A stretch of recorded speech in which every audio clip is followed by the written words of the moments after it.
Estamos iniciando mais uma edição da Sessão TV Atende. Nosso convidado de hoje é o médico Dr. Cláudio Vergueiro. Dr. Cláudio, é um prazer recebê-lo aqui na Sessão TV Atende. Prazer é meu, João. Muito obrigado pela nova oportunidade. E antes de começar, parabéns pelas novas instalações. Vocês estão de parabéns.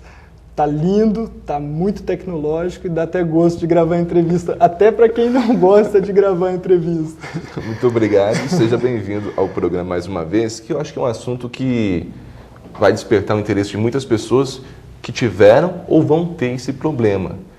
Hoje, a gente vê muitas pessoas sofrendo com hérnia, e são vários tipos de hérnias, né, doutor? João, a hérnia é uma doença que acompanha o ser humano desde a sua origem. A definição dela é que algo atravessa um orifício, algo de um conteúdo atravessa um orifício para outro. Então, vamos dizer, eu tenho um calombo aqui, é uma hérnia. Você vai tirar a hérnia? Você não tira a hérnia de ninguém, porque a hérnia é um buraco apenas. Então, se o intestino está passando por dentro desse buraco, ele forma esse calombo de fora para dentro. E na hora que você vai corrigir, você só vai reduzir esse calombo e fechar o orifício. Então, a hérnia de qualquer lugar, seja uma hérnia de disco, seja uma hérnia atal, seja uma hérnia da parede abdominal, que é o foco da nossa entrevista, ela é algo que é um conteúdo que está passando para outro através de um orifício. Nesse caso, normalmente, é a parte do estômago, do intestino. Da parede abdominal, as hérnias da parede abdominal são o intestino que fazem a pressão e que atravessam o orifício. Às vezes o orifício é pequeno, não chega a entrar parte do intestino, mas a gordura que está por volta dele. Pode entrar o apêndice, pode entrar um ovário, pode entrar qualquer coisa que estiver próximo desse orifício. O mais comum é o intestino. Isso é comum em homens e mulheres ou só em homens? Em homens e mulheres, ambos os sexos. Mais comum no homem, que está mais relacionado num dos tipos de hérnia ao esforço físico, a uma vida inteira de labuta pesada. Então, é mais comum em homens. Hoje, o que tem uma explicação? Isso é genético? A pessoa nasce com isso? Ou ela adquire com essa questão do trabalho? João, tem vários tipos. Você pode nascer com ela por vamos dizer, entre aspas, um defeito de fabricação, onde o túnel que é feito pelo testículo para se chegar à bolsa escrotal, ele não se fecha completamente. Estou falando de uma forma simples, mas esse túnel, ele deveria, à medida que o testículo progride em direção à bolsa, ele deveria fechar. E em alguns casos não fecha. Então esse é o tipo da hérnia que é comum em jovens. Você vê, jovem, nem fez força, está com hérnia. Não é que ele depende da força, ele teve um defeito na sua formação.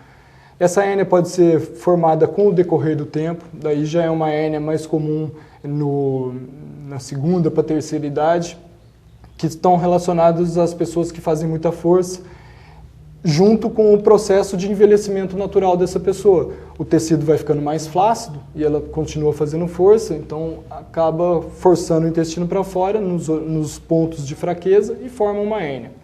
E ela pode ser formada também em decorrência de uma cirurgia, que são as hérnias incisionais, que você faz uma cirurgia, principalmente as cirurgias de urgência, onde há contaminação, há urgência, há muito sangramento.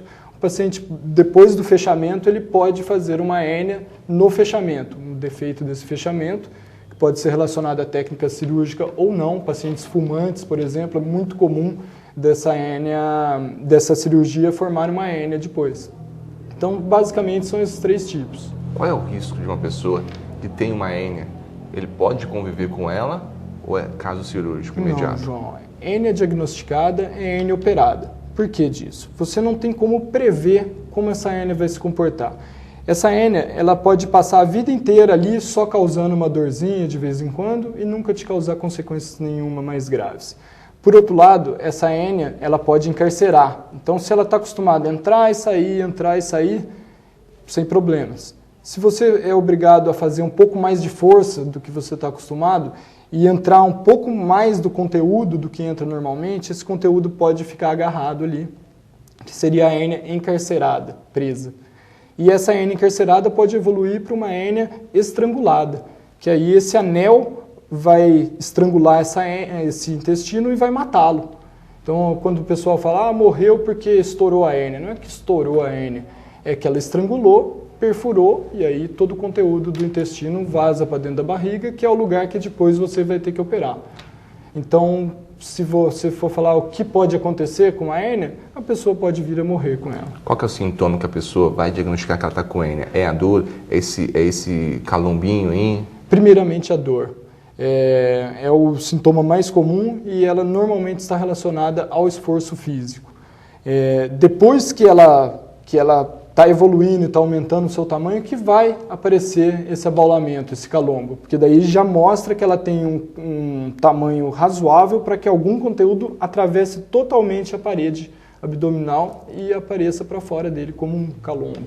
No caso, as cirurgias hoje, elas estão avançando, cada vez mais cirurgias modernas, que vem trazendo uma recuperação mais rápida para os pacientes. Sim, isso é fundamental. Essa evolução ela está ocorrendo em todas as áreas da cirurgia, que é a cirurgia minimamente invasiva.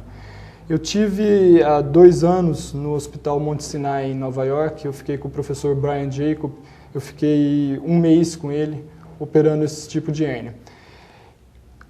Como era feita antigamente a vesícula, que somente era feita através de corte, a hérnia também somente era feita através de corte. E hoje, ambos os casos, e muitos outros, são feitos através da laparoscopia, que o pessoal às vezes chama de cirurgia dos furinhos, cirurgia de laser, que na verdade não é nada disso. É cirurgia laparoscópica, que é um meio de acesso minimamente invasivo. Então, essa técnica, eu vou falar um pouco dela, ela, ao invés de você, para a correção de uma hérnia, você abordar no local da hérnia e abrir uma incisão, atravessar vários tecidos, que você tem pelo menos 4 tecidos para atravessar até onde vai estar a hérnia, você tem que seccionar todos esses tecidos, você de dentro para fora, você vai ter que abrir um único tecido. Então a recuperação do paciente é muito mais rápida. Você vai, falando um pouco da técnica, você vai usar 3 portais, 3 incisões, 3 furinhos, como o pessoal gosta de falar.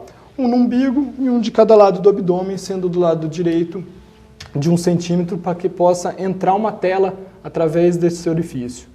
Você vai dissecar a região, como de fora para dentro você vê um calombo, de dentro para fora você vê um buraco. Então você vai soltar esse tecido que é o peritônio, desse buraco herniário, desse ósseo herniário, vai rebater esse tecido, isolar o saco herniário e proteger todas as estruturas que estão ali, colocar a tela, grampeá-la com um grampeador que o grampo é absorvível e fechar esse único tecido. A evolução desse paciente é fantástica, porque ele praticamente não tem dor, é muito comum até que não tome remédio para dor no pós-operatório, e a recuperação é muito rápida. Nos Estados Unidos, lugar que foi desenvolvida a técnica, que eles já têm empregado essa técnica desde a década de 90, a evolução foi tanta que em 3 dias você está apto a exercer suas atividades todas, laborativas, exercícios, o que precisar. Enquanto a convencional é um período grande de recuperação, né? Olha, a convencional você vai ter a cirurgia da hérnia sem uma prótese, sem uma tela, que aí normalmente são 3, 4 meses de recuperação. Com a tela, isso cai para 1 mês. Sem a tela, com a tela, mas via laparoscópica, a gente pede para o paciente não fazer muita força por 15 dias, embora ele já esteja apto a fazer. No caso desse material que é colocado dentro do organismo, como a tela, os grampos, isso tem algum perigo de rejeição ou o organismo absorve isso? João, tem. Teoricamente, tudo pode ser rejeitado do nosso organismo, mas a evolução dos materiais, elas vêm diminuindo essa incidência. A tela hoje que a gente usa, ela é metade da sua massa, ela é absorvida com 6 meses. E o grampo é totalmente absorvível. Então, você vai passar por um período com esse corpo estranho e depois vai ter minimamente esse corpo estranho atrapalhando e propiciando uma rejeição.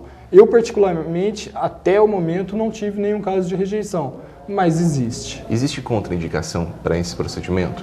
João, esse é um procedimento que ele deve ser obrigatoriamente feito com anestesia geral.